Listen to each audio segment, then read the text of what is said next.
एक समय की बात है। मगध राज्य में अंगुलीमाल नाम का एक खतरनाक डाकू रहता था। उसका असली नाम अहिंसक था, लेकिन वह एक निर्दयी हत्यारा बन गया था। वह लोगों को मारकर उनकी उंगलियों की माला बनाता था, इसलिए उसे अंगुलीमाल कहा जाने लगा। पूरे राज्य में लोग उससे डरते थे और वह इतना खतरनाक था कि उसके सामने आने की हिम्मत किसी में नहीं थी। एक दिन भगवान बुद्ध अपने शिष्यों के साथ उस इलाके से गुजर रहे थे जहां अंगुलीमाल का आतंक फैला हुआ था। गांव वालों ने बुद्ध से आग्रह किया कि वह उस रास्ते पर न जाएं, लेकिन बुद्ध ने उनकी बात नहीं मानी। उन्होंने अंगुलीमाल से मिलने का निश्चय किया। शिष्य भी चिंतित हो गए, लेकिन बुद्ध ने उन्हें शांत किया और अकेले ही अंगुलीमाल की खोज में निकल पड़े।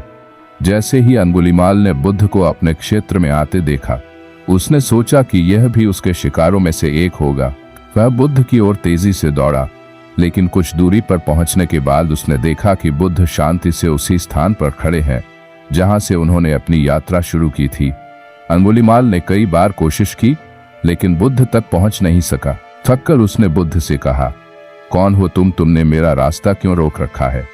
बुद्ध ने मुस्कुराते हुए उत्तर दिया, मैंने तुम्हारा रास्ता नहीं रोका है, बल्कि तुमने अपनी ही हिंसा और क्रोध के जाल में खुद को फंसा लिया है। अंगुलीमाल बुद्ध की शांति और करुणा से प्रभावित हुआ। उसने पूछा, तुम मुझसे नहीं डरते? बुद्ध ने कहा, मैं सत्य और अहिंसा का मार्ग अपनाता हूँ। मैं जानता हूँ कि तुम भी इस क्रूरता से थक चुके हो। अगर तुम चाहो तो अपना जीवन बदल सकते हो।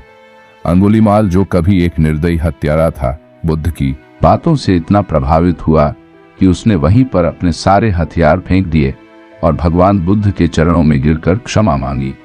बुद्ध ने उसे अपनाया और उसे सत्य, अहिंसा और करुणा का मार्ग दिखाया। अंगुलीमाल ने बुद्ध के शिष्य बनने का निर्णय लिया और अपने जीवन में अहिंसा का पालन करते हुए एक नया जीवन शुरू किया।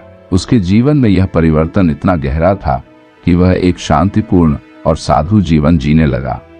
इस कहानी से हमें यह सीख मिलती है कि कोई भी कितना भी बुरा क्यों ना हो, अगर वह सच्चे मार्गदर्शन और करुणा से प्रेरित हो तो उसका हृदय परिवर्तन संभव है। भगवान बुद्ध की करुणा और अहिंसा का यह संदेश आज भी हमें प्रेरित करता है कि हम अपने जीवन में सहनशीलता, करुणा और अहिंसा का पालन करें।